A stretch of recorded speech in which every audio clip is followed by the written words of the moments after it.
আসসালামু আলাইকুম। দেশ এবং দেশের বাইরে থেকে যারা আজকের এই ভিডিওটা দেখছেন তাদের সবাইকে পটুয়াখালী সদর একটি বিল্ডিংয়ের ছাদ থেকে ইঞ্জিনিয়ারিং টেকনোলজির পক্ষ থেকে সালাম। আসসালামু আলাইকুম। আমি বরাবরের মতো আজও একটা বিল্ডিংয়ের ছাদ দিয়ে পানি পড়লে বৃষ্টির দিনে সেই বিল্ডিংয়ের ছাদের কিভাবে যত্ন নেবেন এবং কিভাবে কাজ করলে অ্যাক্রিলিক কোটিং দিয়ে কিভাবে কাজ করলে আপনার বিল্ডিংয়ে মিনিমাম 30 বছরের মধ্যে এক ফোঁটা পানি চুপ করবে না, সেই বিষয়ে আলোচনা করব এবং আপনাদের এই প্রথম থেকে আমরা যে 9টা লেয়ারে কাজ করি সেটা আমি বিস্তারিত আপনাদের কাজের মাধ্যমে দেখাবো ভিডিওতে। তো সেটা অবশ্যই আপনাদের মনোযোগ আকর্ষণ করছি এবং অত্যন্ত ধৈর্যসহ ভিডিওটি দেখার জন্য আহ্বান করছি। আমি এখন যে বিষয়টা নিয়ে আলোচনা করব, আপনারা দেখছেন যে প্রথমে আমি প্রত্যেকটা ভিডিওতেই প্রত্যেকটা বিল্ডিংয়েরই আমরা যে কাজটা করি সেটা হলো এই বিল্ডিংয়ের ছাদ দিয়ে পানি পড়তো, পানি পড়ে ছাদের রুম ওয়াল ভিজা থাকতো এবং ছাদ ভিজা থাকতো। তো এটা কাজ করার ক্ষেত্রে প্রথমত আগে আপনার ছাদের যে গ্রাউন্ডিং থাকে সেই গ্রাউন্ডিংটা আগে আমাদের উঠায় নেওয়া হচ্ছে, গ্রাউন্ডিংটা উঠিয়ে নেওয়া হচ্ছে। গ্রাউন্ডিংটা উঠানোর পরে আমরা এই ছাদকে টোটালি গ্রাইন্ডিং মেশিন দিয়ে পরিষ্কার করব।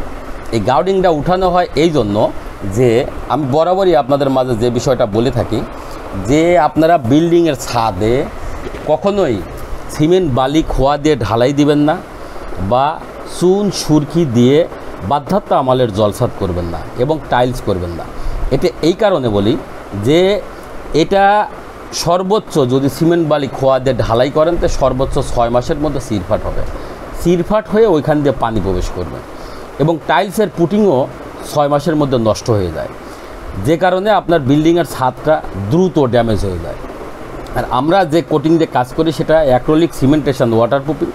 এটা দিয়ে যখন আপনি কাজ করবেন তখন এটা টোটালি ওজনবিহীন। এই ওজনবিহীনটা এটা ওয়াটারপ্রুফিংটা যখন আপনার বিল্ডিংয়ের ছাদে করবেন তখন আপনি নিশ্চিত ধরে রাখবেন মিনিমাম 30 বছর আপনার বিল্ডিংয়ের ছাদ দিয়ে পানি পড়বে না। আর ছাদ দিয়ে যদি পানি না পড়ে বা ছাদ যদি পানি চুপ না করে, না চষে, ওয়ালগুলা যদি ভিজা না থাকে তাহলে ছাদ বা ওয়াল কখনো ড্যামেজ হওয়ার সম্ভাবনা থাকে না। যে কারণে এই কাজটা আমাদের অত্যন্ত দক্ষ টেকনিশিয়ান দ্বারা, সুদক্ষ টেকনিশিয়ান দ্বারা সারা বাংলাদেশের প্রত্যন্ত অঞ্চলেও সার্ভিস দিয়ে থাকি। আপনারা দেখেছেন যে আমরা যে গ্রাউন্ডিংটা উঠালাম, গ্রাউন্ডিংটা উঠানোর উদ্দেশ্য এটাই যে এটা দিয়ে যেহেতু পানি প্রবেশ করে এবং এটা আপনার সর্বোচ্চ 2 থেকে 3 বছরের মধ্যে হালকা হয়ে যায়, অর্থাৎ ছাদ থেকে এই ঢালাইটা ছেড়ে দেয়। ছেড়ে দিলে যদি উপর দিয়ে এই কাজটা করা হয় তাহলে আপনার এটা টেকসই হয় না, নষ্ট হয়ে যায়। যে কারণে আপনার ছাদে গ্রাইন্ডিং করার আগে এইটাকে টোটালি আমরা আগে উঠিয়ে নিয়ে টোটাল ছাদকে দেখেন গ্রাইন্ডিং করে পরিষ্কার করা হচ্ছে। দেখেন ধুলা উঠতেছে, এই ধুলাটা এটা কোনো ড্যামেজ অংশ। ছাদটা যখন ড্যামেজ হয় যে পরিমাণ হয়তো বা 1 সুত 1.5 সুত 2 সুত, এটা ড্যামেজ অংশটা উঠানো হয়। উঠানোর পরে আমাদের যে এখানে বিল্ডিংয়ের যে ফাটলগুলো থাকে সেই ফাটলগুলো শনাক্ত করা হয়। ফাটলগুলো শনাক্ত করার পরে তারপরে আমাদের আপনি এখন যেটা দেখছেন এটা হলো ছাদকে 100% ওয়াটারপ্রুফিং করা হচ্ছে। এই ওয়াটারপ্রুফিং কোটটাই আপনার 2 বার পড়বে। 2 বারের প্রথম যেটা দেখছেন এটা হলো ওয়াটারপ্রুফিং এবং এর পরবর্তীতে যে সমস্ত ফাটলগুলো থাকবে সেই ফাটলগুলো রিপেয়ারিং হবে। এটা ইউএস থেকে আমদানিকৃত, এটা সিলিকন, যেটা রাবার, অত্যন্ত ফ্লেক্সিবল। এটা দিয়ে আপনি যদি ছাদ জয়েন্ট করেন তাহলে 40 বছরেও আপনার বিল্ডিংয়ের ওই ছাদে আর ফাটল আসবে না।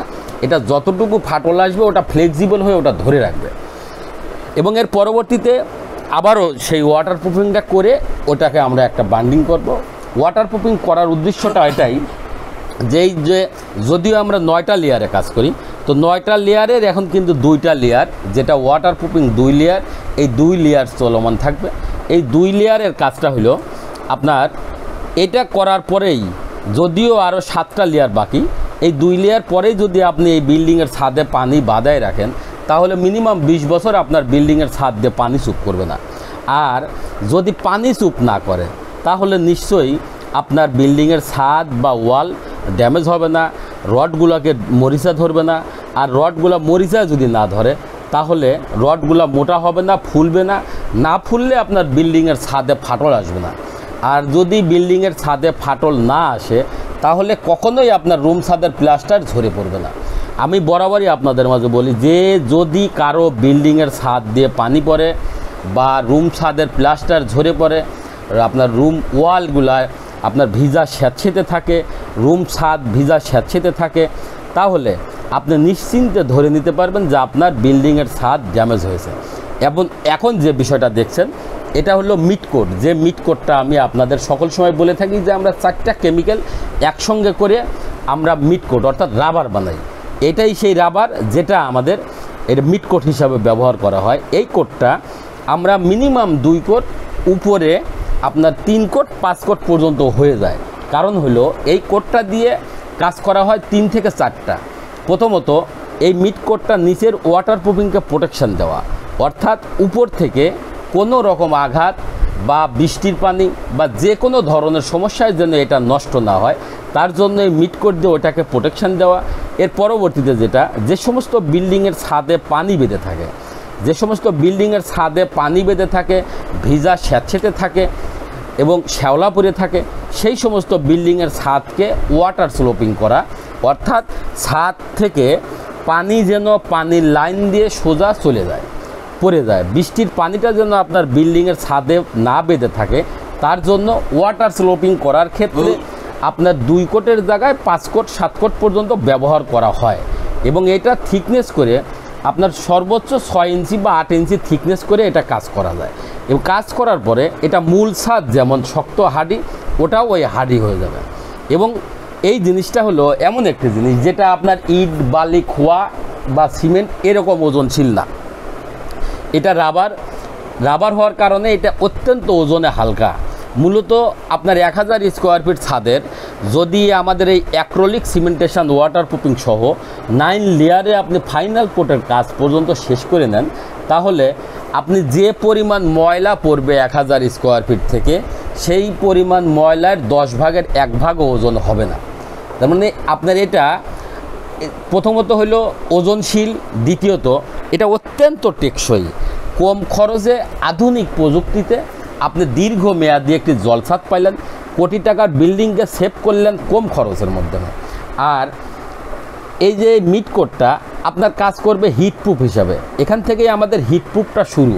তো হিটপ্রুফ হিসেবে যখন কাজ করবে, অর্থাৎ সূর্যের আলোটা যখন উপর থেকে রিফ্লেক্ট করবে, যে পরিমাণ হিট হবে সেই হিটটা এইখানে এসে স্টপ হয়ে যাবে, যে কারণে আপনার রুমের মধ্যে হিটও লাগবে না। এর পরবর্তীতে যে বিষয়টা আছে সেটা হলো আপনি দেখছেন যে ম্যাক্সিমাম বিল্ডিং ড্যাম হয়, পানি চুপ করে। তো সেই দিক থেকে এটা ড্যাম প্রুফ হিসাবে আমরা বিগত সময়ের মধ্যে যখন দেখেছি যে করোনার টিকা বা অন্য টিকা আমরা যে নেই, এটা হলো অ্যাডভান্স রোগের টিকা আমাদের, অর্থাৎ যে রোগটা আমাদের শরীরে অ্যাটাক করবে সেই রোগটা অ্যাটাক যেন না করে তার জন্য প্রতিরোধ হিসাবে আমরা টিকা ব্যবহার করি। এই মনে করুন এই মিটকোটটা হলো 4টা কেমিক্যাল দিয়ে যখন একসঙ্গে রাবার করা হয়, এইখানে আপনার water proofing, hit proofing, dam proofing solution total দেওয়া আছে এখানে। এটা শরীরের বিল্ডিংয়ের এক ধরনের ভ্যাকসিন, এটা আপনার ভ্যাকসিন, এটা রোগকে প্রতিরোধ করবে, রোগ ক্ষমতা প্রতিরোধ করবে, যে কারণে আপনার বিল্ডিং ড্যামেজ হবে না। আচ্ছা, এর পরবর্তীতে যেটা আসেন, আমরা এর পরবর্তীতে নিচে যে ওয়াটার প্রুফিংটা করলাম, সেই ওয়াটার প্রুফিংটা এর পরবর্তীতে আবার করে আমরা এটাকে বান্ডিং করব। তাহলে আমরা এর আগে কি করেছি, এই বিল্ডিংয়ের আগে গাউডিংগুলোকে উঠিয়ে নিয়েছি যেন আমাদের কেমিক্যালগুলো ভালো ধরে এবং গান্ডিং যেন ভালোভাবে করতে পারে। এর পরবর্তীতে আমরা টোটাল ছাদকে গান্ডিং করে পরিষ্কার করে মূল ছাদ অর্থাৎ ড্যামেজ অংশটা আমরা উঠিয়ে নিয়ে ভালো ছাদটা আমরা নেওয়ার পরে ছাদের যে ফাটলগুলো অর্থাৎ যে সমস্ত জায়গাগুলো দিয়ে পানি চুপ করে রুম ছাদ বা রুম ওয়ালগুলো ভিজে স্যাঁতসেঁতে থেকে ড্যামেজ করে দিয়েছে, সেই জায়গাগুলা আমরা আগে শনাক্ত করে নিয়েছি। শনাক্ত করার পরে আমরা টোটাল ছাদকে ওয়াটার প্রুফিং করার পর এর পরবর্তীতে আমরা ওইটাকে আবার জয়েন্ট প্লেট দিয়ে আটকানোর পরে আবার ওয়াটার প্রুফিং করে বাইন্ডিং করেছি। ওয়াটার প্রুফিং করার পরে আমরা এখানে মিটকোট করেছি 3 বার। 3বার মিড কোট করে ওইটাকে আবার ওয়াটার প্রুফিং করে বাইন্ডিং করে এখন যে কোটটা আপনারা দেখছেন, যেহেতু এই বিল্ডিংয়ের এই ছাদটা হলো হিট প্রুফিং সমাধান, এটা 10 থেকে 12 ডিগ্রি তাপমাত্রা ইঞ্জিনিয়ারিং টেকনোলজি বিডি বাংলাদেশেই প্রথম, যেটা সর্বোচ্চ গরমের মধ্যেও 10 থেকে 12 ডিগ্রি তাপমাত্রা কভার করে। অর্থাৎ যে সমস্ত বিল্ডিংয়ের ছাদে টপ ফ্লোরে যারা থাকেন, একতলা, দুতলা বা 3 তলা বহুতল বিশিষ্ট ভবনের যারা টপ ফ্লোরে থাকেন, তাদের অতিরিক্ত গরমের সময় বেলা 11টা বা 12টার পর থেকে আপনারা যারা রুমের মধ্যে থাকতে পারেন না, একটা এসির জায়গায় 2টা লাগান, একটা ফ্যানের জায়গায় 2টা ফ্যান লাগেও যখন আপনারা রুমের মধ্যে থাকতে পারেন না, অস্বস্তি বোধ করেন এবং বাসায় শিশু সন্তান বা বৃদ্ধ বাবা মা থাকলে ওনাদের প্রচুর কষ্ট হয়।